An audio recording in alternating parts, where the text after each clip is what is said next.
চারটা কাজে ভূষিত করে আসো। নাম্বার 1, ইমদাদুলকে রেখে দিয়ে আসো সে কি রিজিক কামাই করে খাবে, কি ব্যবসা করে খাবে, কি কামাই করে উপার্জন করবে। নাম্বার 2, তার কাছে লিখে দিয়ে আসো তার সৌভাগ্য না দুর্ভাগ্য, সে ভালো হবে না কালো হবে। নাম্বার 3, আল্লাহ তাবারাক ওয়া তাআলা ফেরেশতা দিয়ে চারটা নির্ধারণ করে যাচ্ছেন, আপনি কতদিন বাঁচবেন এই পৃথিবীতে, কতদিন আপনার টাইম আল্লাহ সিদ্ধান্ত করে রেখে দিলেন। কপালের ভিতরে আপনাকে রেখে দিয়ে চারটা কাজ করে দিয়ে ফেরেশতা চলে গেলেন। রূহ ফুঁকে দিলেন, আপনি বড় হতে শুরু করলেন।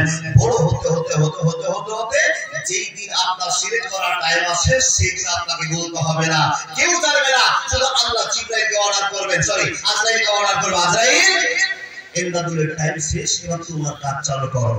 কি হবে? বন্ধু আমার শুনুন, খবর হলো আল্লাহর তরফ থেকে, এ মালাকুল মউত আমি তোমাকে একটা জিম্মেদারি দিয়েছি, একটা তোমাকে আমি দক্ষতা দিয়েছি, তোমাকে এক কাজের জন্য নির্বাচন করে রেখেছি, তুমি কাজটা করার জন্য ছুটে চলে যাও। কোথায় যাব? আল্লাহ মাদুরপুরের মাটিতে 9টার সময় বক্তা ইমদাদুল ওয়াজ করতে উঠেছে, এর 9:30টার সময় মরণ হবে। এটা দেখেছিলাম কতদিন আগে, যেদিন ইমদাদুলের বয়স তার মার পেটে 120 দিন, সেই দিন তার কপালে লেখা আছে 9:30টার সময় মরণটা হবে।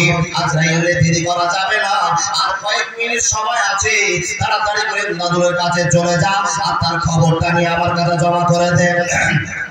বন্ধুরে আমার, এই খবর আল্লাহ যখন মালাকুল মউতকে দিবেন, মালাকুল মউত এসে দেখছেন আমি দুনিয়া জগতে সুন্দর করে বক্তব্য রাখতে আরম্ভ করেছি, হাজার হাজার লোকের আমার বক্তব্য শুনতে আরম্ভ করেছেন।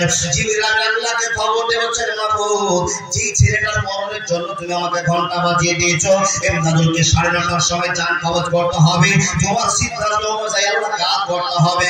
হে রব্বুল আলামিন, ব্যবস্থা বুঝতে পারি না, তুমি শক্তি দাও, ইমদাদুলকে কেমন করে নিয়ে আসা হবে। রানীর বক্তব্য চলছে, এই বক্তব্যের ফিল্ড থেকে কেমন করে তাকে তুলে নিয়ে আসা হবে। মানুষের দল জিবরিল আমিন আজরাইলের কথা শুনে আল্লাহ তাবারাক ওয়া তাআলা বলবেন, হে আজরাইল চিন্তা করিও না, যখন তার টাইম নির্বাচন হয়ে গিয়েছে, সিদ্ধান্ত হয়ে গিয়েছে, লা ইয়াস্তাখিরুনা সাআতাও ওয়া লা ইয়াস্তাকদিমুন, 1 মিনিট আগেও তার মরণ হবে না, 1 মিনিট পিছনেও তার মরণ হবে না। যখন 9:30টা বাজবে কাটায় কাটায় ইমদাদুলের ব্যবস্থা আমি আল্লাহ করে দেব, তোমাকে টেনশন করতে হবে না।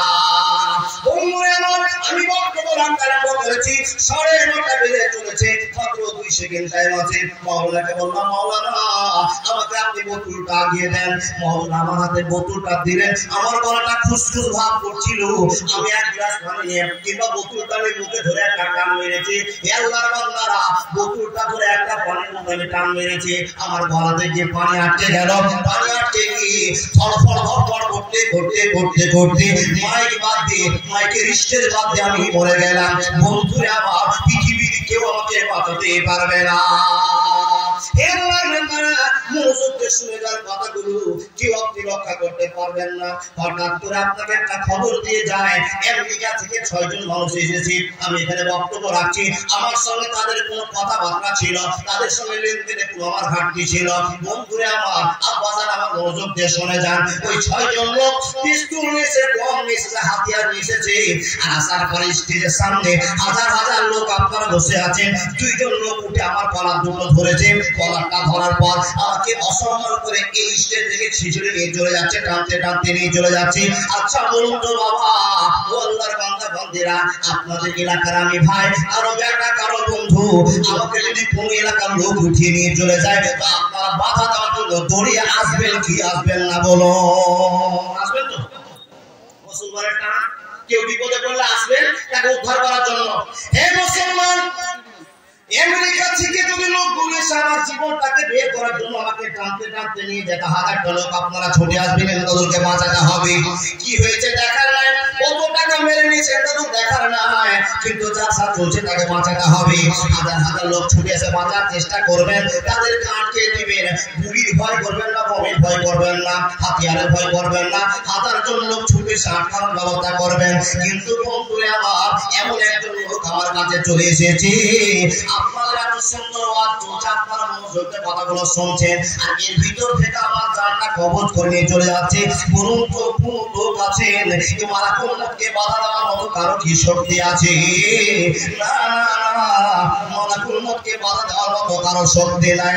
বন্ধুরে আমার, আল্লাহ তাবারক ওয়া তাআলা বলছেন লা ইস্তাখিরুনা সাতা ওয়া লা ইস্তাকদিমুন। মরণ কথার স্মরণ কি তোর নাই রে মুমিন ভাই?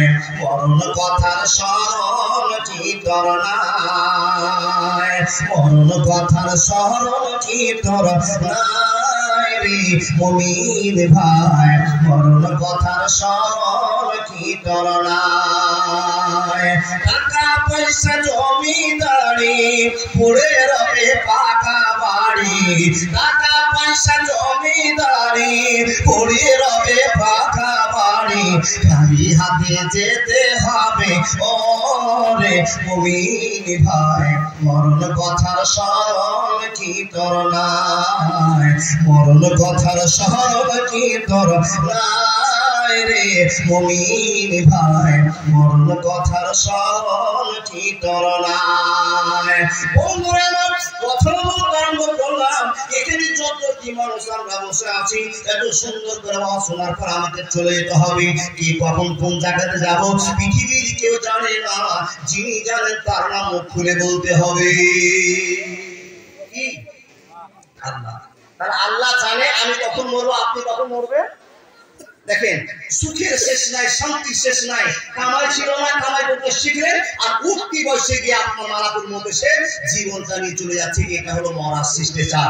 আল্লাহর বান্দা, এখানে যতটি আমরা মানুষ বসে আছি, এই মানুষটিকে লক্ষ্য করে আল্লাহ বলছেন না, গোটা পৃথিবীর মানুষকে লক্ষ্য করে বলছেন, হে মানুষেরা তোমরা বিপদগ্রস্ত।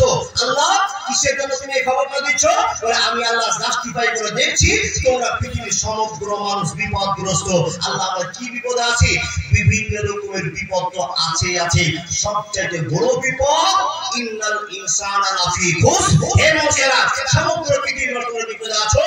বিপদ যদি আপনি ধরতে যান, এক নম্বর বিপদটা হলো আপনার জীবনের মরণ। সবচেয়ে বড় টেনশনের জায়গা মরণ।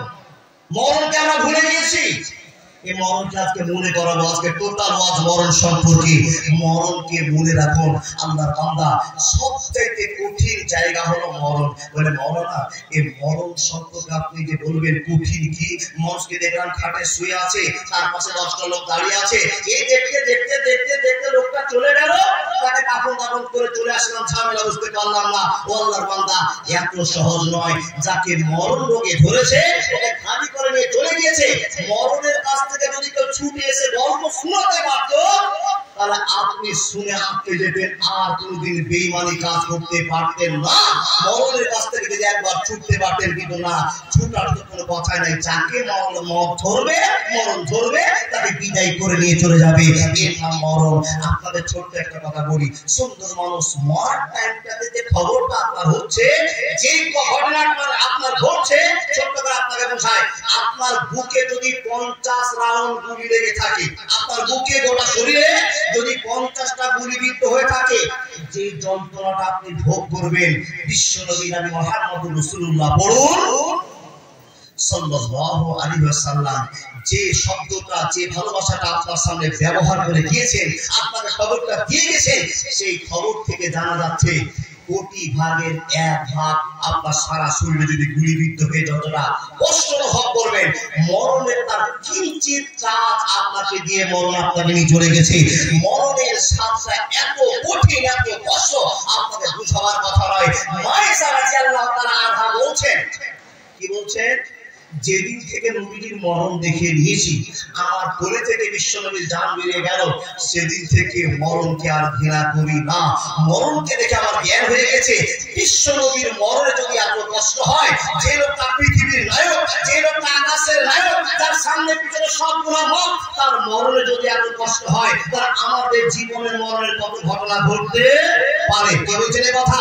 মা আয়েশা রাদিয়াল্লাহু তাআলা আনহা বলছেন, মরণের দিন এক সকলেরই আসবে। এই দিনটার অপেক্ষায় আছি। কে কোনদিন আমরা জানি না, কে কোনদিন আমরা জানি না।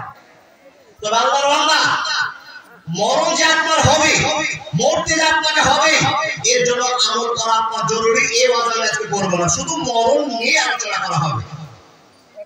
আমরা যে মানুষকে মরতে দেখেছি, তারা আমরা যে মানুষকে মরতে দেখেছি, তো মানুষকে মরতে দেখে যা অনুভব করেছি, কোন কোন মানুষকে দেখলাম যে লোকটা 3 দিন থেকে বিছানায় পড়ে আছে, সুন্দর টনটন করে কথা বলছে, আর কথা বলতে বলতে বলতে বলতে হঠাৎ করে তার ছেলেটাকে সব হিসাব যোগ বুঝিয়ে দিয়ে টুক করে কথা বলতে বলতে লা ইলাহা ইল্লাল্লাহ মুহাম্মদ রাসূলুল্লাহ কিংবা আল্লাহর প্রশংসা করতে করতে কখন যে জান বেরিয়ে গেছে, তার বেটাদের পাশে বসে আছে, স্ত্রী যে বসে আছে, বেটি যে বসে আছে, বৌমা যে বসে আছে, খবরই জানে তার লাভ পড়ে গেছে। হয়নি এরকম আপনার চোখের সামনে হয়েছে?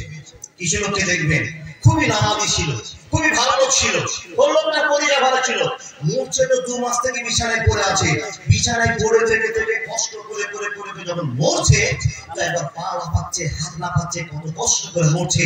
আপনি দূর থেকে ভাবছেন আর চিন্তা করছেন, আল্লাহ এই লোকটা তো আমাদের গ্রামের লোক, পাকা নামাজি, লোকটার ব্যবহার ভালো, আর মরছে তো লাফিয়ে লাফিয়ে কত কষ্ট করে মরছে, লোকটা কি খারাপ হয়ে গেছে? এই সিদ্ধান্ত আপনার করা যাবে না, এই সিদ্ধান্ত আপনি করতে পারবেন না, কষ্ট করে আপনাকে বলতে হবে না যে লোকটা খারাপ কি ভালো। আল্লাহ কোরআনে বলছেন কি, মানুষের যদি মরণ হয় তো 2 রকম ভাবেই মরণ হবে। মরণটা কোনোদিন 3 রকমের হবে না। কয় রকম মরণ হবে? 2 রকম, 3 রকমের মরণ হবে না। 1 নম্বর, আল্লাহ কোরআন বলছে বিসমিল্লাহির রহমানির রহিম ওয়ান্নাজিআতি গারকা ওয়ান্নাসিতাতি নাসতা।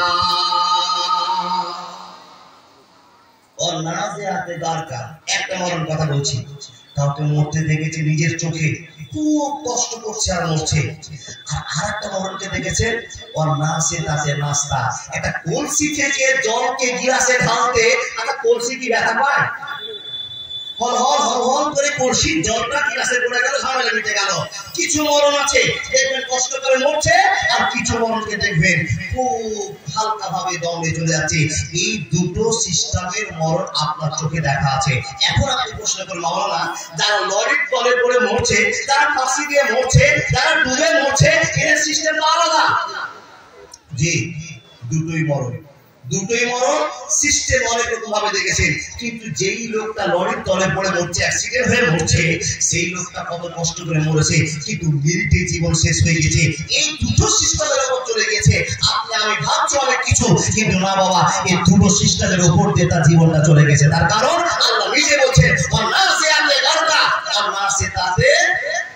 নাস্তা, দুটো সিস্টেমেই মরণ হবে। এবার আপনাকে মরণ সম্পর্কে কিছু কথা বলি। এখানে যতগুলো মানুষ আমরা বসে আছি, মরতে হবে। এই মরণটাকে আপনার আসবে, এই মরণটাকে নিয়ে যে কোনোদিন আপনি গবেষণা করেছেন, আল্লাহ আমাকে মরণ দিও, তো মরণটা আমার কালেমার হারাতে মরণ দিও, আমাকে কালেমা পড়তে পড়তে মরণ দিও, আল্লাহ আমাকে শহীদের মরণ দিও। এরকম দোয়া কেউ করেছিলেন বা একটা লোক দেখাতে পারবে না? আলহামদুলিল্লাহ, একজন লোক আছে। কি দোয়া করবেন আপনি? মরণের কিছু ভালো লক্ষণ আছে, কিছু খারাপ লক্ষণ আছে। ভালো লক্ষণ কি? ও বাবা, ভালো লক্ষণ কি? আপনি কোরআন পড়ছেন, মুখে তাসবিহ তাহলিল করছেন, দমটা বেরিয়ে গেল, দেখে মনে হলো যে ভালো লক্ষণ, তাই কি না? এটা ভালো লক্ষণ। দেখেন ভালো লক্ষণ কি? নামাজ পড়তে গিয়েছেন, সিজদাতে আছেন, উল্টে পড়ে মরে গেলেন, ভালো লক্ষণ। আল্লাহর বান্দা মসজিদে কাজ করতে গিয়েছেন, খুব জোরে আপনি কাজ করছেন, মসজিদে কাজ করতে করতে আপনি মরে গেলেন, ভালো লক্ষণ। দেখেন কি কি ভালো লক্ষণ? কাজ করছেন, চলছেন চলছেন চলছেন, হঠাৎ করে বৃহস্পতিবার পার হয়ে শুক্রবার যেমনই পড়া, আপনার জানটা বেরিয়ে গেল, ভালো লক্ষণ। এখন আপনি প্রশ্ন করবেন, মানুষে বসে আছেন, শুক্রবারের দিন মরা কি ভালো লক্ষণ? অবশ্যই ভালো লক্ষণ, অবশ্যই ভালো লক্ষণ। যারা শুক্রবারের দিন মরবে, তাদের রেজাল্ট বিশ্বনবী বলে দিয়েছেন, তাদের লক্ষণ ভালো, তাদের হিসাব আল্লাহ কমিয়ে দিবেন। অন্যান্য অনেক গল্প আছে, তাই সঙ্গে আপনাকে বলে যাচ্ছি, শুক্রবারের মরাটা একটা ভালো লক্ষণ, এই কথা মাথায় রেখে দেন। তাই কিছু ভালো লক্ষণের কথা আপনাকে বললাম, কিছু খারাপ লক্ষণ আছে।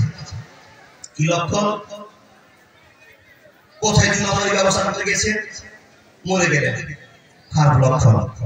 কোন ছেলে মেয়ের সঙ্গে প্রেমের জালে ফেসে গেলেন, মেয়েটার জন্য হোক আর ছেলেটার জন্য হোক, গাছের ডালে ফাঁসি দিয়ে মরে গেলেন, খারাপ লক্ষণ। কোন ঝামেলা জড়িয়ে গেলেন পরিবারের সঙ্গে, পৃথিবীর ঝামেলাতে টেনশন সহ্য করতে পারলেন না, হামলা 20-100 গ্রাম কিনে খেয়ে নিলেন, মরার খারাপ লক্ষণ। তাহলে এরকম কিছু খারাপ লক্ষণ আছে আর কিছু ভালো লক্ষণ আছে, দুটোই নিয়ে আপনার জীবন চলছে। আল্লাহর বান্দা, এই লক্ষণগুলোকে দেখেও নির্ণয় করা যায় লোকটা খারাপ কিংবা লোকটা ভালো। আর বিশ্বনবী মুহাম্মদ রাসূলুল্লাহ আবার বলুন সাল্লাল্লাহু আলাইহি সাল্লাম, দেখেন কিছু কিছু লোককে আপনার নিজের চোখে দেখেছেন, আগে গল্পগুলো করে নি তারপর আপনাকে বোঝাবো। ও বাজান, কিছু লোককে দেখেছেন খুব ভালো মানুষ, নামাজ রোজা হজ যাকাত সবই করেছে, মরার সলাতে বেঈমানি করে মরছে। মাওলানা কি বেঈমানি করে মরছে? দেখেন 3টা ছেলে 2টো মেয়ে, নামাজ রোজা সবই ঠিক আছে, যেদিন মরছে তার 8 দিন আগে যে ছোট বেটার নামে 10 কাঠা জমি বেশি রেকর্ড করে রেজিস্ট্রি করে দিয়ে চলেছে। মরার সলাতে যে ভুলটা করছে, এই ভুলটার কারণে ব্যক্তিটা জাহান্নামে যাবে, এটা কপালের ব্যাপার। আল্লাহর বান্দা, কোন লোককে দেখেছেন লোকটা খুব বাজে লোক, খারাপ লোক, নামাজ হজ যাকাত করেননি, কিন্তু মরার টাইমে এমন একটা কাজ করে মরছেন যে আপনি ওকে খারাপ বলতে পারবেন না, আল্লাহ তাকে কবুল করে নিয়েছে, তাকে আল্লাহ ক্ষমা করে দিয়েছে, লোকটা জান্নাতে চলে যাবে। এই শিষ্টাচারগুলো আমি যে কথাগুলো বলছি মনে রাখবেন। এবার আপনি মরার জন্য কি চেয়েছেন? এতদিকে মানুষ, শিক্ষিত মানুষ, জ্ঞানী মানুষ বসে আছেন, আপনি কোন মরাটা চাইছেন? ভালো মরা অবশ্যই চান, ভালোভাবে অবশ্যই মরতে চান, তো আপনি কি নামাজ পড়ার পরে আল্লাহর কাছে হাত তুলে বলছেন রব্বানা যালামনা আনফুসানা ওয়া ইন লাম তাগফির লানা ওয়া তারহামনা লানাকুনান্না মিনাল খাসিরিন? যতগুলো মানুষ আমরা বসে আছি, এই দোয়া ছাড়া আল্লাহকে খুশি করা আর দোয়া আমরা জানি না। এই দোয়াটা করলে আল্লাহ আমাদের খুশি হয়ে যাবে। এই মুসলমান মনোযোগ দিয়ে কথা শোনার চেষ্টা করুন। আমরা নামাজ পড়তে গেলাম, দোয়া করলাম, শুধু হাতটা তুলে রব্বানা যালামনা আনফুসানা লড়াই করে আমরা দোয়া করে চলে আসলাম। মুসলমান শুনে যান, এই দোয়া যদি 1000 লাখ করে যান, আপনার দোয়া কবুল হবে না, হবে না, হবে না। মাওলানা কেমন দোয়া কবুল হবে আপনি জানাবেন কিনা? বন্ধুরা আমার, যে দোয়াটা আল্লাহ রাজি হয়ে যাবে, সেই দোয়ার নিয়মগুলো আপনাকে মনে রাখতে হবে। দোয়ার নিয়মটা কি? প্রথমে আলহামদুলিল্লাহি রাব্বিল আলামিন আপনাকে বলতে হবে, আর রহমানির রহিম সূরা ফাতিহাকে 3 বার রিপিট করতে হবে। এই আল্লাহর প্রশংসা লুকিয়ে আছে। যখন আপনি এই প্রশংসাগুলো বললেন, নবীজির উপর 3 বার দুরূদ পড়তে হবে। নবীজির উপর 3 বার দুরূদ পড়লেন, তারপর আপনি বলতে আরম্ভ করলেন লা ইলাহা ইল্লা আনতা সুবহানাকা ইন্নী কুনতু মিনাজ জালিমিন। আপনি আল্লাহর কাছে দোয়া করতে আরম্ভ করলেন। এই দোয়া করতে করতে করতে করতে আপনি বুঝতে পারছেন আপনার রব আপনার দোয়াকে শুনতে আরম্ভ করেছে। যখনই শুনতে আরম্ভ করবে, তখনই আপনি ঘাটিয়ে রাখতে ঘাট আটকে দেবেন, আল্লাহ আমি এখন তোমার কাছে চাইছি। আল্লাহ গো, কোন দিন আমার মরণ হবে পৃথিবীর কেউ জানে না।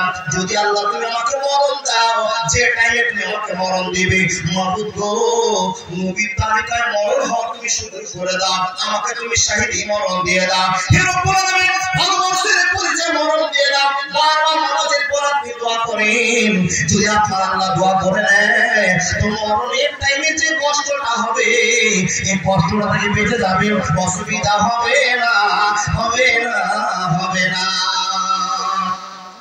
একলা জীবন একলা মরণ, একলা চলতে কিসের ভয়? এই দুনিয়ার মানুষগুলো কেউ তো আপন নয় গো, এই দুনিয়ার মানুষগুলো কেউ তো বন্ধু নয়। একলা জীবন একলা মরণ, একলা থাকতে কিসের ভয়? এই দুনিয়ার মানুষগুলো কেউ তো কারো নয় গো, এই দুনিয়ার মানুষগুলো কেউ তো কারো নয়। যে বুঝবে তোমার মনের কথা, যে মুছে দিবে সকল ব্যথা, সে আল্লাহর সাথে বলো কথা, থাকবে না আর কোনো ভয়। এ দুনিয়ার মানুষগুলো কেউ তো বন্ধু নয় গো, এ দুনিয়ার মানুষগুলো কেউ তো তোমার নয় গো, এ দুনিয়ার মানুষগুলো কেউ তো আপন নয়। একবার জোরে জোরে বলুন সুবহানাল্লাহ। আল্লাহর বান্দা, দেখেন মরণ সম্পর্কে ওয়াজ করছি, খুব জ্ঞানমূলক কথা আপনি নিয়ে যান। কি জ্ঞান? আপনি কি কোনদিন আল্লাহকে বলেছেন আল্লাহ তুমি আমার কপালে বিষ খাওয়া মরণ রাখিও না, আল্লাহ তুমি আমার কপালে হারামি মরণ রাখিও না, আল্লাহ আমাকে একটু পিছন দিকে দাও তাহলে আওয়াজ ঠিক হবে। ও বাবারা দাদারা বলুন তো, এখানে কেউ কি আছেন যেই লোকটা বলতে পারবেন আমার গায়ের উপর দিয়ে দেন, বাবা একটু দাও, আমার গায়ের উপর দাও, কেউ কি বলতে পারবেন যে নামাজ পড়ার পরে মরণ আমি মরণকে বড় স্মরণ করে নি? মরণের জন্য আল্লাহকে বলেছেন, আল্লাহ তুমি আমার মরণটা ইহদিনাস সিরাতাল মুস্তাকিমের পথে দিও। আল্লাহ গায়রিল মাগযুবি আলাইহিম ওয়ালা যাল্লিন, আমিন। ওই পথে তুমি আমার মরণটা নাও যেই পথে নবী ওলি আউলিয়া চলে গেছে। এই কথাটা কোনদিন বলেছেন বাবা? বলেননি। মানুষ মরতে অনেককে দেখেছেন, ভাবনা চিন্তা করতে পারেননি কে কোন পর্যায়ে বলেছে।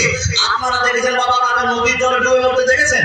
তো ডুবে মরতে হাজার জনকে দেখেছেন, পুড়ে মরতে দেখেছেন না? হ্যাঁ দেখেছেন, পুড়ে মরতেও দেখেছেন, ডুবে মরতেও দেখেছেন।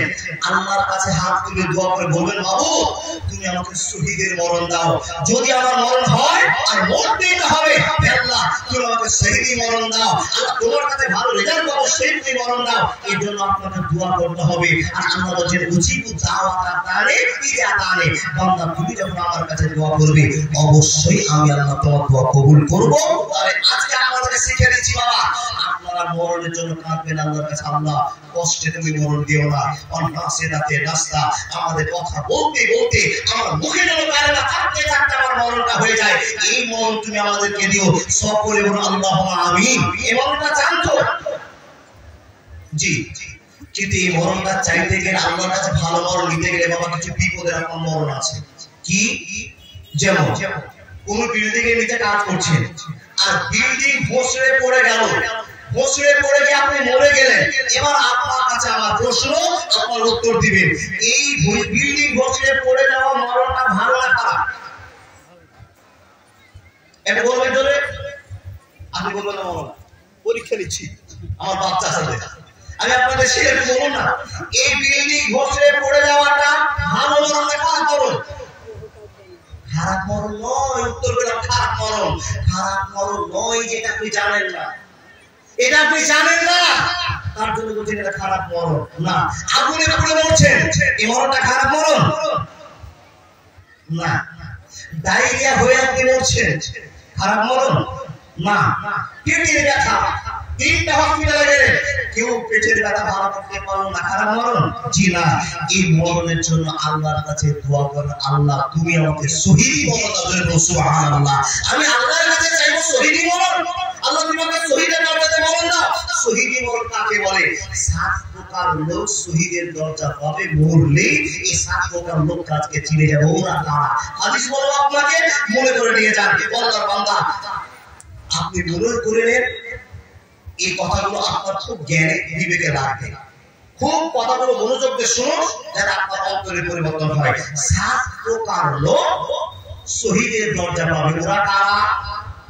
প্রথম নম্বরে বিশ্বনবী যে পরিচয়টা দিচ্ছেন সেই পরিচয়ের কথা আপনাকে তুলে আরম্ভ করলাম। 1 নম্বর, আল্লাহ রাসূলুল্লাহ সাল্লাল্লাহু আলাইহি ওয়াসাল্লাম সাবউন সিওয়াল কাতলি ফি সাবিলিল্লাহ, যারা আল্লাহর রাস্তায় জিহাদ করে মরেছে ওদেরকে 1 নম্বর টার্গেট আপনাকে রাখতে হবে। ওই জিহাদকারী লোকগুলো কোনদিন মরে না, আল্লাহর খাতায় জমা হয়ে গিয়েছে। আল্লাহ তাবারাক ওয়া তাআলা বলছেন, হে মানুষেরা, দ্বীনকে বাঁচাতে গিয়ে, মাদ্রাসা মসজিদ বাঁচাতে গিয়ে, কোরআনকে বাঁচাতে গিয়ে যে সমস্ত লোকগুলো জিহাদ করে মরে গিয়েছে ওদেরকে তোমরা মরা মানুষ বলিও না, ওদেরকে তোমরা জীবিত প্রমাণ নিয়ে নাও। ওরা তার পিজির মধ্যে আছে, এদের ভালোবাসা আল্লাহ টিকিয়ে রেখেছে। এদের দরকার ভিতরে দরজা যদি তোমাকে নিতে হয়, তুমি যদি আল্লাহর কাছে দোয়া করতে পারো, আল্লাহকে রাজি করতে পারো, ওয়াকালা রাব্বুকুম উদউনি আস্তাজিব লাকুম। আল্লাহ তাবারাক ওয়া তাআলা বলেছেন, বান্দারে আমাকে যদি দোয়া করে করে তুমি রাজি করতে পারো, তুমি আমার খেলা দেখে নিবি, আমি আল্লাহ তোমাকেও শহীদের মরণটা দিয়ে দিব। তুমি জানবে না, বুঝবে না তোমার আল্লাহ তোমাকে কত বড় দয়া করেছে।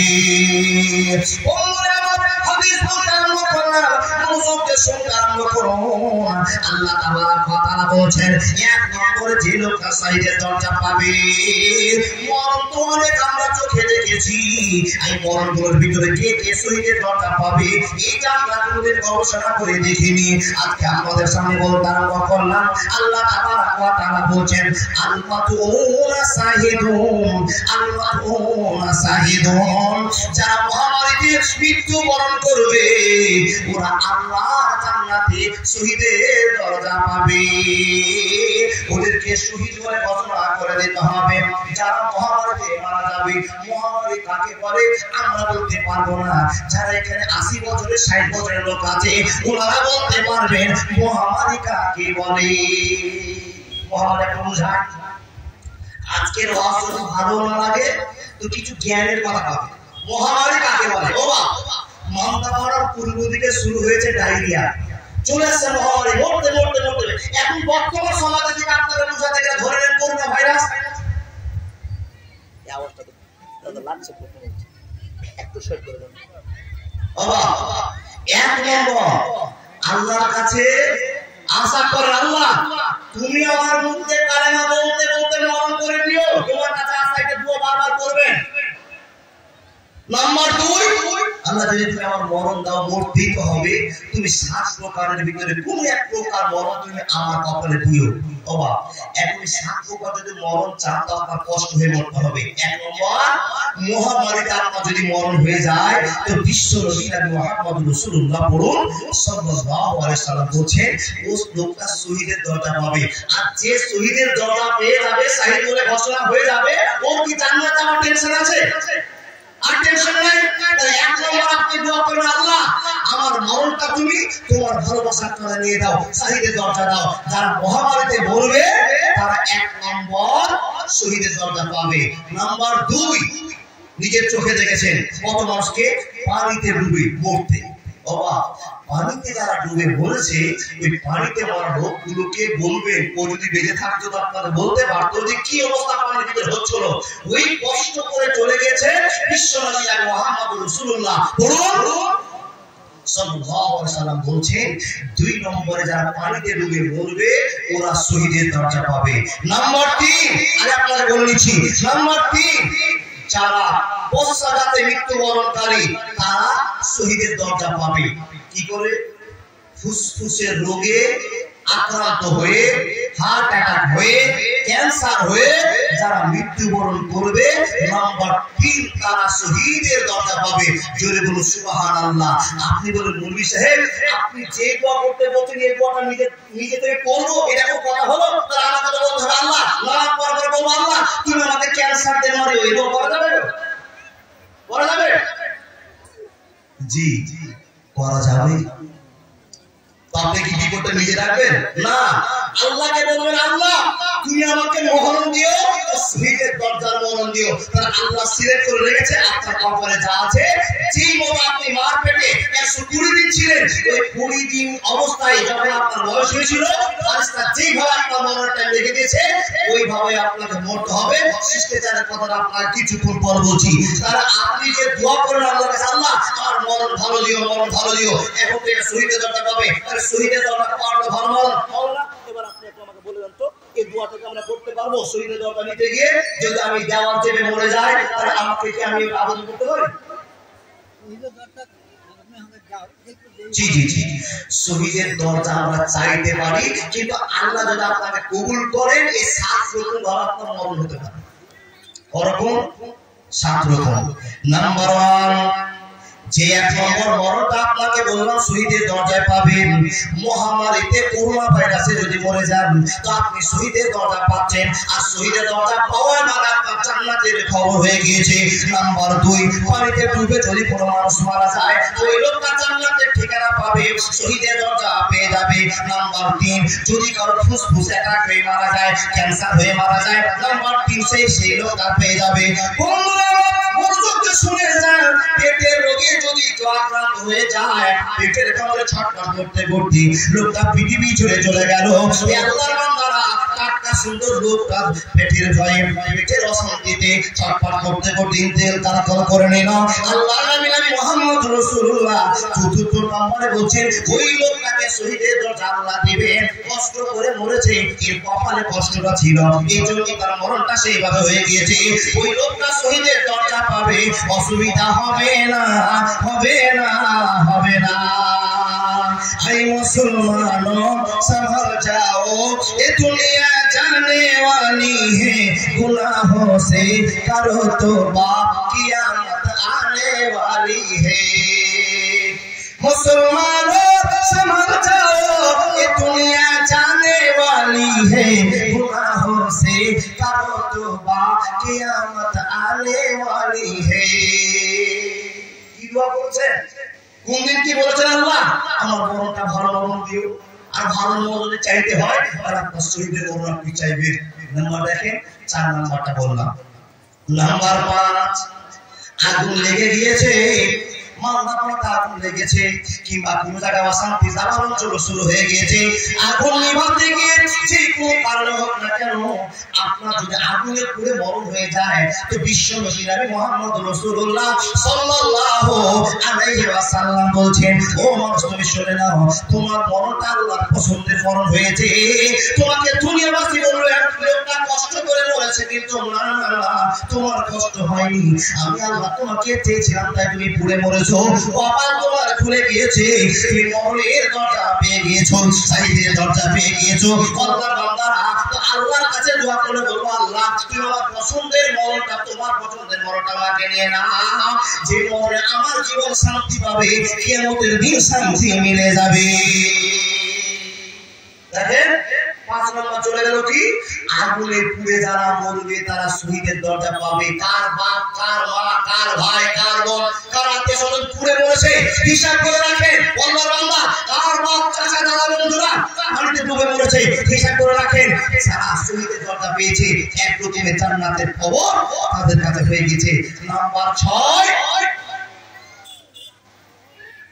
এখন তো সবার পাকা বাড়ি, মাটির বাড়ি খুব কম আছে, কিংবা কোন পাকা বাড়ি ধসে পড়ে চাপা পড়ে মরে গেলেন, দেওয়াল চেপে মরে গেলেন। বিশ্বনবী বলছেন 6 নম্বরে সেই লোকটা শহীদের দরজা পেয়েছে যেই লোকটা দেওয়ালের নিচে চাপা পড়ে মরেছে। এরকম চাপা পড়া মরা আগে যুগের লোক দেখেছেন, আমরা দেখতে পাইনি। 50-60 বছর লোক দেখেছেন, তাই তো বাবা? হ্যাঁ কিনা? দেখেছেন, কার কথা শুনেছেন? দেওয়াল থেকে লোক মরে গেছে। নাম্বার 7, এটা পুরুষদের নয়, মেয়েদের। যেই মেয়েটা পেটে বাচ্চা নিয়েছে আর বাচ্চাকে ভালো মা হওয়ার জন্য জন্ম দিতে গিয়ে হসপিটালের বেডে, বাড়ির বেডে ছটপট করতে করতে বাচ্চা দিতে গিয়ে মরে গেছে। বিশ্বনবী বলেন তার কপালের চাকা খুলে গিয়েছে, আল্লাহ তাকে পছন্দ করেছে। দুনিয়াতে দেখতে একটু কষ্ট মনে হলো, কিন্তু আখিরাতের জায়গা হয়ে গেছে। আল্লাহ এই 7 প্রকারের মরণের ভিতরে কোন একটা মরণ যেটা তোমার পছন্দ হয় আমার কপালে দিও, এটা আপনি চাইতে পারেন। চাওয়া যাবে বাবা? চাওয়া যাবে তো? দোয়া করবো তো? বলে মাওলানা যে কষ্টের কথা আপনি বলছেন আর চাইতে বলছেন, কি করে চাই? নিজের হাতে কি দাওয়াত থেকে মরতে পারবো? জি না, যদি আপনার ভাগ্যে লেখা থাকে দেওয়াল চেপে আপনাকে মরতে হবে। এই প্রমাণ দিতে গিয়ে এবার আপনারা একটা গল্প শোনাবো। কার গল্প? হযরত ওমরের গল্প। আর প্রথমে যে আমি আয়াতটা পড়েছিলাম, এই আয়াতটা হলো নাজিয়াতে দরকা আর নাসিতাতে নাস্তা। বাবা এখানে যতটি মানুষ বসে আছেন হযরত ওমরকে চিনেন? কেউ মাথা ঝোঁকাচ্ছে? জি জি জি, ওটা ঝোঁকে হতে পারে। সব জায়গাতে পরীক্ষা করে দেখেছি, উসমান গনিকে চিনে তো চিনে কি না, এটা ঝোঁকে হয়ে গেছে। দেখেন হযরত ওমরের বৈশিষ্ট্যের আপনারা বলে যায়। হযরত ওমর কয় নম্বর খলিফা আপনাকে জানা? ইন্না লিল্লাহ, ওমর পানি ডাকে দেন। কে বলতে পারবে কয় নম্বর? আর বাকি বলতে পারবেন কিন্তু ভুল হয়ে গেছে। 2 নম্বর বলছেন। 2 নম্বর কে খলিফা হযরত ওমর? 3 নম্বর। তাহলে 1 নম্বর কে? হযরত আবু বকর। কথাটা তো জানি আর আপনারা জানেন, আপনারা যদি কথাটা বলেন তাহলে আমার ভাঙা গলা আমার কাটটা হয়ে যাবে। এই জন্য জিজ্ঞেস করা। 1 নম্বর খলিফা কে? আবু বকর। 2 নম্বর খলিফা ওমর। নাম্বার 3 খলিফা উসমান গনি। আচ্ছা আপনি বলেন না, আমার বাবাদের কাছে দাদার কাছে শুনে দিয়েছি। 4 নম্বর খলিফা হযরত আলী, এই চারটা লোকের ইতিহাস সবার জানা আছে না বাবা? জানা আছে? এবার বলুন, আপনারা হযরত মুহাম্মদকে ভালোবাসেন না বাসেন না? বাসি। হযরত মুহাম্মদ পড়ুন সাল্লাল্লাহু আলাইহি ওয়াসাল্লাম কত বছর বয়সে মারা গেছেন কারো জানা আছে?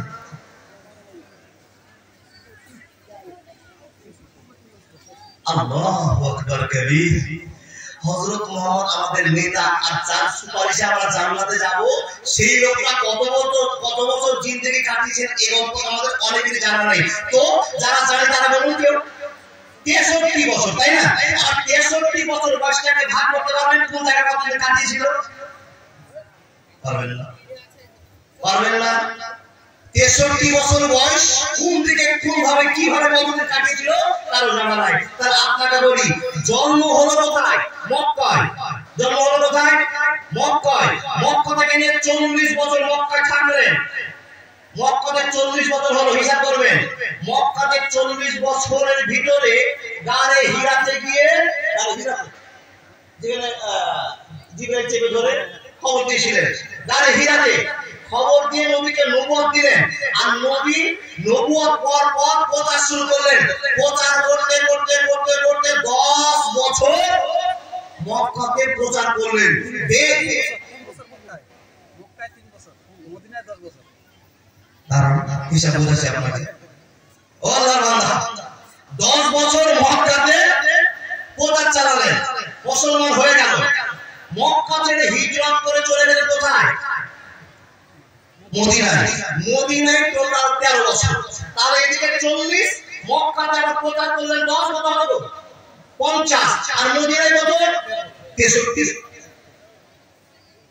ঠিক বলতে গেছি 63 বছর। এবার আপনাকে একটা দামি কথা বলবো, ও আল্লাহর বান্দা, আল্লাহ যাকে চেয়েছেন তাকে নবী বানিয়েছেন। আল্লাহ যাকে চান তাকে সম্মান দেন, আল্লাহ যাকে চান না তাকে সম্মান দেন না। তাহলে আল্লাহ নবীকে সম্মান দিয়েছেন কে? একটু কথা বলেন। আল্লাহ কি সম্মান দিয়েছে? আব্দুল্লাহর বেটা, পেটেই বাপ মরে গেছে, আমিনার ছেলে, 6.5 বছর বয়সে ইয়াতিম করে রেখে চলে গেছে। এর বাপ মা দুটোই নাই, আবার এই পৃথিবীর শ্রেষ্ঠ লোক হচ্ছে, সম্মানের জায়গা তৈরি হয়ে গেল। বিশ্বনবীর সম্মান বাড়তে বাড়তে 63 বছরের জিন্দেগিতে নবীজি ইন্তেকাল করে চলে গেলেন। আপনারা জানেন, নবীজির পরে যদি আর দুনিয়াতে কোনো নবী আসতেন, হযরত ওমরকে আল্লাহ নবী করে পাঠাতেন। এটা শুনেছেন? জি। তাহলে ওমরের একটা বিচক্ষণতা আছে, কিন্তু আল্লাহ নবী আর পাঠাবেন না। হযরত মুহাম্মদ আমাদের জন্য শেষ নবী। শুনে যান কথাগুলো। আবু বকর মরছেন তো আল্লাহ নবীর বয়সেই মরছেন। আবু বকর মরছেন তো 63 বছর বয়সে জীবন ত্যাগ করে ইহকাল থেকে পরকাল গমন করলেন। কে? আবু বকর। 63 বছর। আজকে একটা নতুন কথা শুনেন। ও বাবা, আজকে মাদানী সাহেবকে ফোন করে খবরটা পেয়েছি, নবীজি 63 বছর কম বেশি 63 বছরের মাস চলতে গিয়ে নবীজির মরণ হয়েছে। আবু বকরও তাই 63 বছর পার হয়ে মাস দিন শুরু হয়েছে, আবু বকরের মরণ হয়েছে। হযরত ওমর ফারুক রাদিয়াল্লাহু তাআলা আনহু 63 বছর পার হয়ে অতিক্রান্ত শুরু হয়েছে। হযরত ওমর রাদিয়াল্লাহু তাআলা আনহু আল্লাহর কাছে মরণ চাইলেন, আল্লাহ আমার বয়স ভারী হয়ে গেছে, মাবুদ তুমি আমাকে তোমার কাছে জায়গা করে দাও। কেমন করে দোয়া করছেন আর কি করে চাইছেন, এটা আমার আজকে বোঝার কথা। হযরত ওমর তৃতীয় খলিফা, উনিও 63 বছর বয়সে দুনিয়া চলে যাচ্ছেন। তাহলে 3 জন জান্নাতি লোক একই বয়সে একই সময়ে পৃথিবী ছেড়ে চলে যাচ্ছেন। আর 3 জন লোক একই ঘরে দাফন করা আছে। ঘরটা কার? বলেন। আয়েশা রাদিয়াল্লাহু তাআলা আনহার ঘর। এই একটা ঘরে 3 জন জান্নাতি লোক দাফন হলো। এবার বলতে আরম্ভ করে, হযরত ওমর আল্লাহর কাছে মরণ চাইছেন। তো আপনারা আমরা কেউ কি মরণ চাইবো বাবা? হ্যাঁ চাইবো, প্রয়োজনে চাইবো। কিন্তু ব্যাটার সঙ্গে হোরাহরি মারামারি হয়েছে, আর সে সময় আপনি আল্লাহকে বলছেন, আল্লাহ তুমি আমাকে মরণ দাও, আমার ব্যাটার অত্যাচার সহ্য করতে পারি না। আপনি কি আল্লাহকে বলছেন, মসজিদ আল্লাহ আমার স্ত্রীর অত্যাচার সহ্য করতে পারি না, তুমি আমাকে মরণ দাও। এরকম করে যদি আপনি সারা জীবন মরণ চান তো আপনার মরণ হবে না। আর যদি মরতে চান তো আমার পরামর্শ নিয়ে দোয়া করবেন। আজকে বলছেন না, কালকে বলবেন। কে রাজি আছেন? বিষয়ে তুই যে যন্ত্রের কথা শিখে দিচ্ছ দুয়ার কথা, এ কথা কি বলা যায়? হ্যাঁ, যদি আপনার দুনিয়া ভালো না লাগে আপনি ইমানের সাথে আল্লাহকে বলতে পারেন আল্লাহ তুমি আমার মরণ দাও। অশান্তির জন্য মরণ চাওয়া যাবে না। যদি ভাবে যে দুনিয়াতে কেড়ে আমি বলে যাচ্ছি কেড়ে থেকে বাঁচার জন্য তুমি মরণ দাও, এই মরণ চাওয়া যেতে পারে। প্রমাণ হযরত ওমর করছেন। মক্কাতে হজ করতে গিয়েছেন, হজ করার পরে মক্কাতে বসে আল্লাহ দোয়া করছে, কি আল্লাহকে দোয়া করছেন, হে রব্বুল আলামিন আমাকে তুমি সম্মান দিয়েছো, তুমি আমাকে তৃতীয় নম্বর খলিফা বাদশা বানিয়েছো। আল্লাহ গো আমার বয়স অধিক হয়ে গিয়েছে, আমি এখন বুড়া মানুষ হয়ে গিয়েছি, তুমি আমাকে যে দায়িত্বটা দিয়েছেন আল্লাহ যথেষ্ট আমার দায়িত্ব পালন করার আমি চেষ্টা করেছি। হে রব্বুল আলামিন তুমি আমাকে তোমার কাছে জায়গা করে দাও। দুনিয়াতে আর আমার শক্তি নেই যে আমি একটা মানুষ হয়ে এতগুলো শরমকে আমার পরিবারকে আমার পরিবেশকে আমার দেশকে রক্ষা করতে পারবো এমনটা আমার শক্তি জোটে না। হে রব্বুল আলামিন তুমি আমাকে তোমার কাছে জায়গা করে দাও, আমি আর দুনিয়ায় থাকতে চাইছি না। বন্ধু আমার মনোযোগ দিয়ে শুনে যান, মা আমার বন্ধু মা আমার শুনে যান, কি করে আপনাকে বোঝাতে আরম্ভ করলাম। আল্লাহ তাবারাক ওয়া তাআলার কাছে হযরত ওমর দোয়া করছে, রব্বুল আলামিন আমি তোমার কাছে দোয়া করছি, আমার এত বড় রাজত্ব, আমার এক লাখ সম্ভব হয় না, আমি একজন বয়স্ক মানুষ, 60 বছর পার হয়ে আমার দিন চলতে আরম্ভ করেছে, 63 বছরের কি আমার অতিবাহিত হচ্ছে, মাহবুব তোমার কাছে আমাকে জায়গা করে দাও। এই দোয়াটা আল্লাহর কাছে করতে আরম্ভ করেছে। এই মানুষের দল দোয়া যখন আল্লাহর কাছে করবেন আল্লাহ তাবারাক ওয়া তাআলা আপনাকে খবর দিয়ে বলছেন, মানুষ রে তোমরা যদি আমার কাছে দোয়া করো, ওয়া ক্বালা রাব্বুকুম উদউনি আস্তাজিব লাকুম ইন্নাল্লাযীনা ইস্তাকবিরুনা আন ইবাদাতি সায়াদখুলুনা জাহান্নামা দাখিরিন। তুমি আমার কাছে দোয়া করবে, আমি আল্লাহ তোমার দোয়া কবুল করব, অসুবিধা হবে না, হবে না, হবে না।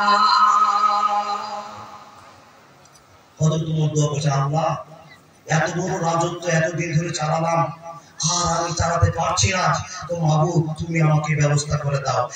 আল্লাহ নবীর সাহাবা হযরত ওমর দোয়া করছেন আর চারদিকে সাহাবারা বসে আছেন।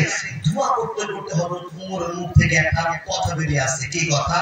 দোয়া করছেন আর বলছেন, আল্লাহ এই রাজত্ব আমি আর চালাতে পারবো না, তোমার ডাকে আমাকে তুমি গ্রহণ করে নাও। রব্বুল আলামিন তোমার কাছে আমি মরণ চাইছি, আমাকে যদি তোমার কাছে নিয়ে যাও আমি তোমার কাছে মরণটা চাইছি। কি মরণ চাইছে? মাবুদ গো তুমি আমাকে শাহাদাতের মরণ দিও, আমাকে শহীদের মরণ দিও, আমাকে তুমি ভালোবাসার মরণটা দিও। এই কথাটা দোয়া করছে সাহাবারা একজন আরেকজনের কানে কথা বলে বলছে, দেখেছো তো দেখেছো হযরত ওমর যে কথা আজকে দোয়া করতে আরম্ভ করেছে, তোমার ফারুক আল্লাহর কাছে যে দোয়াটা করছে আমি তো চমকে গেলাম, অবাক হয়ে গেলাম।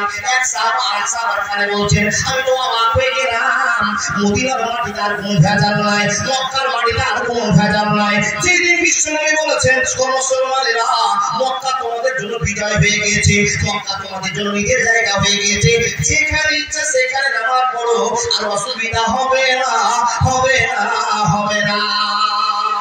দেখেন সে সময় যুদ্ধ বিগ্রহ ঝামেলা সব মিটে গিয়েছে। অনেক যুদ্ধ ঝামেলার পর মক্কা বিজয় করেছেন, মক্কা জয় হয়েছে, মুসলমানদের হাতে এসেছে। আর সে সময় হযরত ওমর দোয়া করছে, আল্লাহ তুমি আমাকে মরণ দিও, তো শহীদের মরণ দিও। সাহাবারা তখন বলছেন, আগো হযরত ওমর যে দোয়াটা করছে এই দোয়াটা কি করে কার্যকর হতে পারে? শহীদের দরজা পেতে হবে, একজন অমুসলিমের সঙ্গে যুদ্ধ হতে হবে, তার তরবারির আঘাতে হযরত ওমর মারা যাবে, তাহলে শহীদের দরজা পাবে। এই চিন্তা ভাবনা সাহাবারা করছেন, আলোচনা করছেন।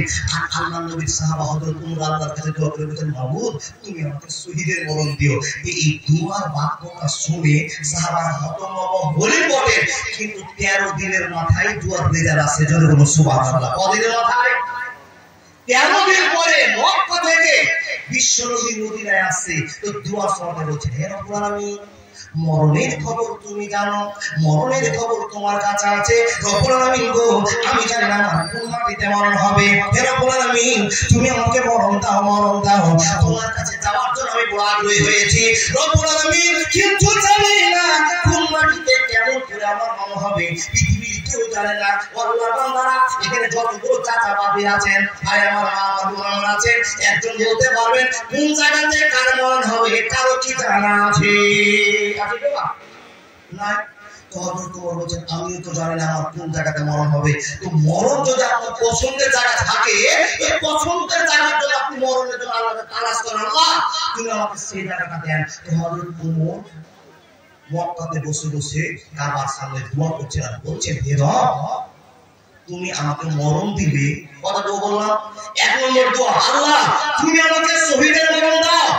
নাম্বার 2, আল্লাহ গো তোমার ডাকে আমি সাড়া দিতে চাইছি, তুমি আমাকে কবুল করে নাও। কোন দিন মরণ হবে জানি না, হে রব আমি দোয়া করে হয়ে গেছি, আমার দ্বারা সবচল হতে শুরু করেছে, বাবা তুমি আমাকে তোমার জায়গায় নিয়ে নাও। দোয়া করছেন, এমন তো সময় আল্লাহ আমার মরণ কোন জায়গাতে তুমি লেগেছো আমি জানি না, কিন্তু আমার মনের চাহিদা মদিনাতেই যেন, আমার শহরেই যেন আমার মরণ হয়, তোমার কাছে আমি প্রার্থনা করছি। এই দোয়াটা হযরত ওমরের বন্ধু আমার আব্বা যারা আমার দোয়া করতে আরম্ভ করলেন, হযরত ওমর দোয়া করতে করতে উল্লেখ করে বলছেন, আল্লাহ আমার সবচেয়ে পছন্দের শহর, যে শহর আমার নবী 13 বছর কাটিয়ে চলে গিয়েছেন, যে শহরের মাটি পবিত্র হয়ে আছে, আমার জীবনটা সেখানে বেড়ে দিতে চাইছি। আল্লাহ গো আমার বন্ধু, আমার ভালোবাসা, আমার প্রিয় পাত্র, আমার কলিজার জান, আমার জীবনের টুকরো বিশ্বনবী যে জায়গায় ঘুরে আছে ওই জায়গায় আমি মরণ চাইছি।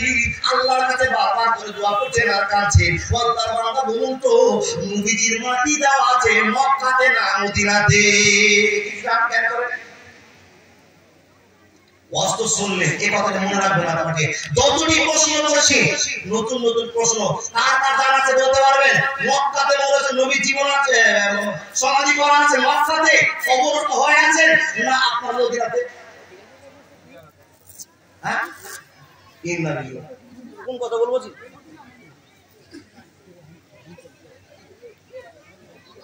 আচ্ছা আপনি যে মুসলমান মুসলমান করে চেঁচাচ্ছেন, তো মুসলমান আপনাকে কে বলবে? কিসের মুসলমান আপনি? গরু খাওয়া দাড়ি ছেড়ে যদি উঠি মুসলমানের পরিচয়? ও আল্লাহর বান্দা, ওই আপনি 2 টাকা দাওয়াত করে আপনি মুসলমান না? আপনাকে যদি কোনো অমুসলিম জিজ্ঞেস করে, ভাই তোমার নবীর নানার নাম বলো, তো আপনি ঠকে গেছেন, উত্তর দিতে পারবেন না। কথা ঠিক না ভুল? আপনাকে যদি কোনো মুসলিম বলে তোমাকে এই প্রশ্নের উত্তর দিতে হবে, কি প্রশ্নের উত্তর দিতে হবে? বলে আমি তোমাকে জিজ্ঞেস করছি নবীর কবর কোন জায়গাতে আছে, কার ঘরে আছে? তো 80টা লোক পারবে না, 20টা লোক পারবে। কি কথা ঠিক বলছি না বাবা? এই জন্য তো আপনাকে বলছি মুসলমান হওয়া তো অরিজিনাল মুসলমান হওয়া। আর আল্লাহ আপনাকে আগে খবর দিয়েছে মরতে হলে মুসলমান হয়ে মরো, অরিজিনাল মুসলমান হয়ে মরো। এবার অরিজিনাল মুসলমান কি করে মরবেন? নামাজ পড়ছেন, রোজা করছেন, হজ করছেন, সবই ঠিক আছে, তো আপনি অরিজিনাল মুসলমান হয়ে গেছেন না? মুসলমান আপনি অরিজিনাল হননি। এই প্রসঙ্গে একটা কথা বেরিয়ে চলে আসছে, টাইমটাও তো গড়গড় করে চলে যাচ্ছে। বান্দা নবী যেদিন মক্কা ছেড়ে মদিনা চলে যাচ্ছেন, এই নামটা কি? হিজরত। তার মূল বিষয় তো বলবে, হিজরত।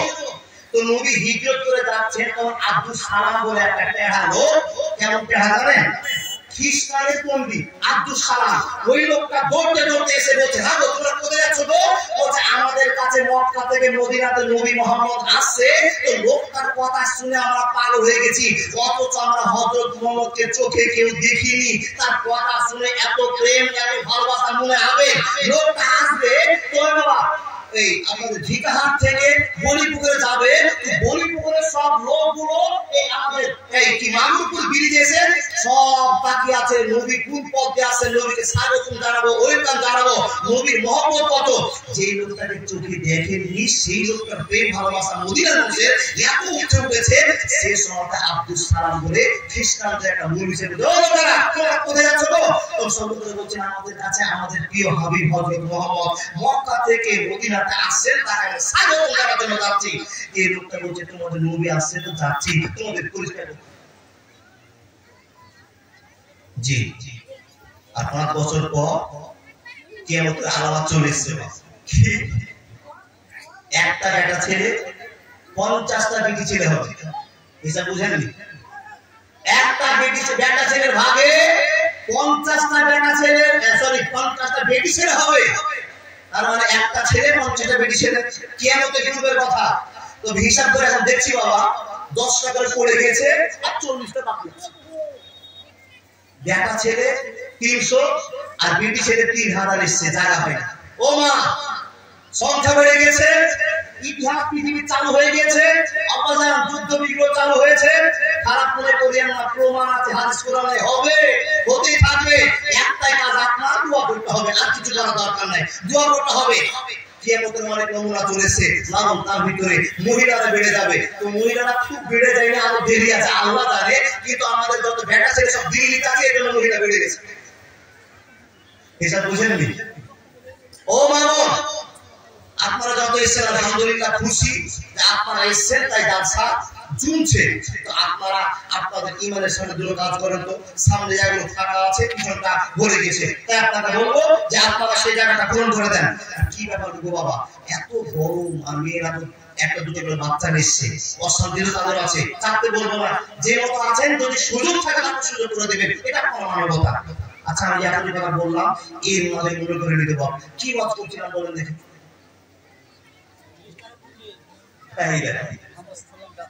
জি জি জি জি, আলহামদুলিল্লাহ। শ্রোতার এটাই নিয়ম হওয়া উচিত। কোন জায়গাটা ছেড়ে গেছি?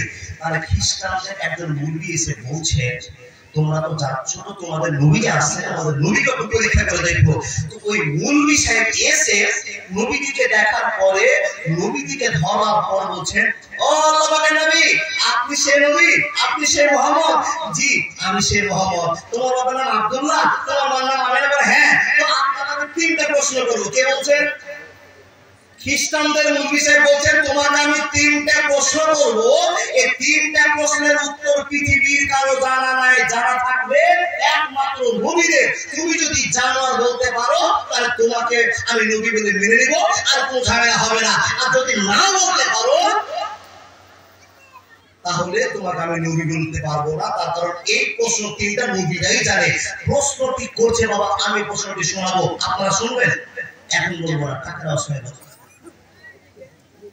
এখন বলবো না। ওই 3টা হাইটা প্রশ্ন কি আছে নবীর সামনে বললেন, নবী বলছেন আমি বলবো। নবী বলেছিলেন, কিন্তু 3টা প্রশ্ন কি আপনাকে বলছি না। আল্লাহ বান্দা এই প্রশ্নটা আপনাকে চলে যায়। হযরত উমর আল্লাহর কাছে দোয়া করছে, আল্লাহ মদিনাতে তুমি আমার মরণ দিও। মরণটা যে নবীর হচ্ছে, সরি হযরত উমর বলছেন, আর মক্কা ছেড়ে 13 দিন থাকার পরে মদিনায় যাচ্ছেন। আর মদিনাতে গিয়ে মসজিদে নববীতে আবার একটা প্রশ্ন চলে আসলো, মদিনার মসজিদ হচ্ছে মসজিদে নববী। তো মসজিদে নববীতে নামাজ চালু করেছে কি? আল্লাহু আকবার। ঈমান করে দেখেন, যখনই আল্লাহু আকবার বলে নামাজ শুরু করে দেওয়া, তো এই তাকবীর তাহরিমাটা কিসের? এই আল্লাহু আকবার বলা মানে পৃথিবীর যত ঝামেলা আছে সব পার, পৃথিবীর যত ধন সম্পদের সব পার। আল্লাহ তোমার জন্য পাগল হয়ে দাঁড়িয়ে গেছি। আল্লাহু আকবার বলবো কি? আল্লাহুম্মা বাইদ বাইনি ওয়া বাইনা খাতাইয়া কামা বাতাবাইনা মাসরিকি। এটা তাকবীরে তাহরিমার নিয়ম। কিন্তু আমাদের ঈমান দেখেন, আমাদের কত দুর্বল ঈমান। আল্লাহু আকবার যখনই আল্লাহু আকবার বলা, তখন ওযু করতে বসেছিলেন মহিলা মাদ্রাসার পিছনে মসজিদটা আছে, ওই মসজিদে যেমনি আল্লাহু আকবার বলা, তখন আপনার মনে পড়ছে আমি মোবাইল করে ছেড়ে দিয়েছি। এটা আমাদের ঈমান। আর যখনই মোবাইলের কথা বলা, এখন চিন্তা করছেন নামাজ ছাড়বো না মোবাইল আনতে চান। আল্লাহু আকবার যখন হাত দিয়েছেন, মোটরসাইকেল তালা মেরেছেন, বলতে কিন্তু লক করেছেন কিনা, চাবি টেনেছেন কিনা, পকেটে চিপে দেখছেন যে আমার পকেটে চাবি আছে কিনা। আচ্ছা বলুন, এটা ঈমান হলো? বন্ধু আমার শোনেন, নবী বিশ্বনবীর সাহাবা হযরত ওমর নামাজে দাঁড়িয়ে গিয়েছেন, আর মক্কার মাটিতে দোয়া করেছেন, আল্লাহ তুমি আমার মরণকে তো শাহাদাতের মরণ দিও, শহীদের মরণ দিও। এই কথা প্রসঙ্গে আল্লাহ পাকের নবী সাহাবা হযরত ওমরের দোয়াটা আল্লাহর কাছে অ্যাকসেপ্ট হয়ে গেল। রব্বুল আলামিন বলছেন, উজিবু দাওয়াতা তারি জাদানে, বান্দারে যখনই তুমি আমার কাছে দোয়া করবে, আমি আল্লাহ কবুল করে নিব, কবুল করে নিব। অসুবিধা হবে না, হবে না, হবে না। কিন্তু একটা শর্ত আছে, ইন্নাল্লাহা তাইয়্যিবুন লা ইয়াকবালু ইল্লা তাইয়্যিবা। পবিত্র অবস্থায় যদি কেউ দোয়া করে নেয়, আল্লাহ তার দোয়া কবুল করে নেবে। আল্লাহর বান্দা বান্দিরা, যতগুলো মানুষ আমার বক্তব্য আজকে শুনছেন, মরণের জন্য দোয়া করবেন, হে রব্বুল আলামিন তুমি আমার জীবনে ভালো মরণ একটা লিখে দাও। আল্লাহ তুমি সবকিছু পরিবর্তন করতে পারো। এই দোয়া আপনারা করতে আরম্ভ করলাম। 13 দিন থাকার পরে জিবরিল মদিনায় আসলেন, আর হযরত আল্লাহু আকবার বলে সাহাবাকে নিয়ে মসজিদের মধ্যে নামাজ চালু করে দিয়েছেন, এমন ভাবে নামাজ পড়তে আরম্ভ করেছেন, আল্লাহুম্মা বাইদ বাইনি ওয়া বাইনা খাতাইয়া কামা বাতা বাইনাল মাশরিকি ওয়াল মাগরিবি আল্লাহুম্মা নাকিনি মিনাল খাতাইয়া কামা নাকা সাবুলা বিয়াজাদান নাসি। বন্ধুরে আমার, পাগলের মতো শিষ্টাচার এমন করে কানে সুফিট করেছে, হযরত ওমর যে নামাজ পড়েছেন, যারা 1 মিনিট নামাজে হবে আল্লাহ তাআলাকে পাওয়ার জন্য এমন করে মনোযোগটা দিবে, পৃথিবীর সব ভুলে গিয়েছে, সব ভুলে গিয়েছে। সে লোকটা যখন নামাজে দাঁড়িয়ে যাবে, একটাই চিন্তা হতে হবে, আমি আল্লাহকে দেখছি না আল্লাহ আমাকে দেখছি। এমনিতে আর কোনো অপশন আবার নাই, এরকম আপনাদের মনোযোগ দিয়ে নামাজ পড়তে হবে। নামাজে হযরত ওমর দাঁড়িয়ে গিয়েছে, আলহামদুলিল্লাহি রাব্বিল আলামিন, সমস্ত প্রশংসা আল্লাহ তোমার, আর রহমানির রহিম, তুমি রহমান তুমি রহিম, মালিকি ইয়াউমিদ্দিন। লক্ষ লক্ষ মানুষ এখানে দাঁড়িয়ে থাকবে, মালিকি ইয়াউমিদ্দিন, কিয়ামতের দিবসের একমাত্র তুমি মালিক। আল্লাহকে বুঝিয়ে বুঝিয়ে আপনি সূরাটা তেলাওয়াত করছেন, ইয়াকা না'বুদু ওয়া ইয়াকা নাস্তাইন, এরকম করে দোয়া করছে। আর পিছন দিকে পিছনের লাইনে একজন মুসাল্লি নামাজ পড়ছে, কিন্তু অরিজিনাল মুসাল্লি নয়, মুনাফিক অগ্নি পূজক একজন লোক। যে লোকটা নাম হলো আবু লুলু। কি নামটা বললাম? আবু লুলু। কেউ বলছে না না না, তার নাম ফিরোজ রাখা হতো। আবু লুলু বলে লোকটা পিছন দিকে হযরত ওমর নামাজ পড়ছে, আর হযরত ওমর আল্লাহকে খুশি করার জন্য পাগলের মতো নামাজ চালু করে দিয়েছেন, নামাজ পড়ছেন। আর সেই লোকটা পিছন দিক থেকে চাকু বের করেছে, যে চাকুটাতে বিষ মিশাল করা ছিল, মিশ্রিত করা ছিল। পকেট থেকে চাকুটা টেনে নেওয়ার পরে নামাজের হালাতে বিশ্বনবীর সাহাবা হযরত ওমরের পেটের সামনে গিয়ে 6টা কোপ মেরেছে। বন্ধুরা আমার, সহ্য করতে পারলেন না, নামাজের হালাতে কাতর হয়ে হযরত ওমর বসে পড়লেন। রক্তর ফোয়ারা চলেছে, সাহাবারা তো নামাজ পড়তে আরম্ভ করেছে। আচ্ছা বলুন তো, ইমামরা যখন নামাজ পড়বে, কোন মানুষ যদি সেখানে পালিয়ে যায় ক্ষতি করে, তাকে কি আটকা যাবে? যাবে তো? একমাত্র আটকা যাবে কোন জায়গাতে? আপনার সামনে নামাজ পড়তে পড়তে সাপ বেরিয়ে গিয়েছে, নামাজটাকে স্টপ করবেন, ছেড়ে দেন, সাপ মারা ফরিয়াদ আপনার কাছে আছে, সাপ মারা যাবে। নবীজিকে চাকু কেটে দিয়েছে, 6টা কোপ দিয়েছে, সাহাবারা নিজের দ্বারা আল্লাহকে খুশি করার জন্য নামাজে পাগল হয়ে আছে। কোন সাহাবা টের পেয়ে গিয়েছেন, আমাদের ইমামকে কাতাল করে দেওয়া হয়েছে, শহীদ করে দেওয়া হয়েছে। লোকটাকে যখন আটকার চেষ্টা করেছে, দুই দিকে ছোড়া ধার আছে, এমন একটা চাকু ব্যবহার করেছে, দুই দিকে ধার আছে। 6টা কোপ মারা পরে নিজের বাড়ি বেরিয়ে চলে যেতে আরম্ভ করেছে, তাড়াতে আরম্ভ করেছে। সাহাবারা নামাজের হালাতে আটকানোর চেষ্টা করেছে, যখন আটকানোর চেষ্টা করেছে, এই দিকে একবার চাকু, বাম দিকে একবার চাকু, ডান দিকে একবার চাকু, এই করে করে করে করে করে সাহাবাদেরকে ফলো করতে করতে করতে মসজিদ থেকে বেরিয়ে পালিয়ে গিয়েছে। পরে ধরা পড়েছে। আল্লাহর বান্দারা, যেটা প্রমাণ আপনাকে জোগাড় করেছি 15 দিন থেকে, যেদিন থেকে আমি মাদ্রাসার জন্য দারসা নিয়েছি, মহিলা মাদ্রাসায় দারসা করবো, সেই দিন থেকে জোগাড় করে করে খবর পেয়েছি। বন্ধুরা আমার, দুটো মত পাওয়া গিয়েছে। কোন লেখক বলছেন, এমসের দল সেই দিন মসজিদের মাটিতে, মসজিদে নববীতে উমর সহকে নিয়ে 13 জন লোককে নয় 9 জন লোককে শহীদের দরজা ঘোষণা করা হয়েছে। আবু লুলুর চাকুর আঘাতে 9 জন লোক মরেছে। কেউ বলছেন না না না, 7 জন লোক মরেছে। হযরতের কথা বাদ দিয়ে দিলাম, হযরত ওমর নামাজ ছেড়ে বসে পড়লেন। বন্ধুরা আমার, ওই হাল্লা চালু হয়ে গেল। আল্লাহর বান্দা বান্দিরা, এমন ওই হাল্লা চালু হয়ে গেল, এত বড় রাজা, এত বড় মন্ত্রী, এত বড় প্রধানমন্ত্রী, যে লোকটা কোনদিন কারো অন্যায় করেনি, যে লোকটা ক্ষতির মধ্যে করেনি, এই লোকটাকে কে মারলো, কে মারলো, কে মারলো, কেন মারলো, কেন মারলো, প্রশ্নয় চালু হয়ে গেল।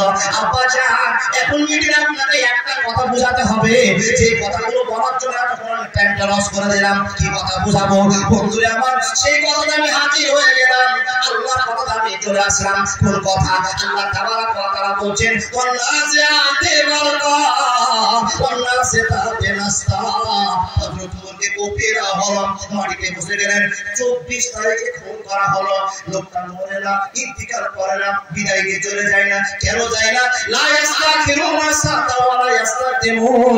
কোন মাটিতে কখন কতদিনে মরণ হবে আল্লাহ ছাড়া পৃথিবীর কেউ জানে না। 6টা আঘাত খেয়ে হযরত ওমর মাটিতে পড়ে গেলেন। ও আল্লাহর বান্দা, ওমরের গল্প যদি বলতে যাওয়া যায়, এক মাস জালসা করেন, উমরের গল্প বলে শেষ করা যাবে না। জি নবীজি বসে, সরি হযরত ওমর বসে পড়লেন, হই হাল্লা চালু হয়ে গেল। আবু লুলু ধরা পড়লো। কারণ কি? হযরত ওমরকে মারলেন কেন? এত যত আল্লাহর ভালোবাসার লোক, এত সুন্দর লোক, যেই লোকটা কোনোদিন কাউকে কষ্ট দেয়নি, যেই লোকটা একটু ভুল করে রাতের পর রাত মসজিদের মাটিতে বসে বসে আল্লাহর কাছে ক্ষমা চেয়েছে, সেই লোকটাকে মার্ডার করলো কেন জানতে হবে। মার্ডার করলো কে? আবু লুলু। আবু লুলু কেন মানলো? হযরত ওমর তখন খবর দিচ্ছেন, হযরত ওমরকে খবর দেওয়া হলো। হযরত ওমর জানতে চাইলেন, আমাকে যে এরকম করে ক্ষত করলো, আমাকে ক্ষত করে মেরে দিল, এই লোকটা কে গো? তো তার ছেলে আব্দুল আব্দুল। আব্বা, তোমাকে যে চাকরি হয়েছে ওই ছেলেটা আবু লুলু। কে? আবু লুলু। যখন আবু লুলু নামটা শোনা হযরত ওমর তখন বলছেন আলহামদুলিল্লাহ। কেন বললেন? এখানে একটা ভাব আছে, আলহামদুলিল্লাহ। আচ্ছা বলেন, আলহামদুলিল্লাহ মানে কি? সকল প্রশংসা আল্লাহ তোমার, যে সেই বেঈমানটা আমার পেটে ছুঁয়ে দিয়েছে। আর দোয়া কে বলছে রে কথা? হযরত ওমর 3 দিন পরে আছে বাবা, 27 তারিখে দমটা বের হচ্ছে, এই 3 দিনের ভিতরে খবর আসলো, ও আব্বা তোমাকে যে মেরেছে সেটা আবু লুলু। কি জন্য মেরেছে? হযরত ওমর তখন বলছেন, আমাকে মারলো কেন? তদন্ত শুরু করলো। এবং যে বড় আমার কিতাবের প্রমাণ আপনাকে দিয়ে যে দাঁড়ানো করলাম, আমাকে মারলো কেন? এতগুলো লোক আমার প্রজা আছে, এতগুলো লোক আমাকে নেতা বলে মেরেছে, এই লোকটা আমি কি ভুল করেছিলাম যে লোকটা রাত সহ্য করতে পারলো না, আমাকে চাকু মেরে মেরে দিল? আমি কি কোনো ভুল সিদ্ধান্ত নিয়েছিলাম? আমি কি বিচার করতে জানিনি? হ্যাঁ হ্যাঁ হ্যাঁ, আমার একটা বিচারে ভুল হয়ে গিয়েছে।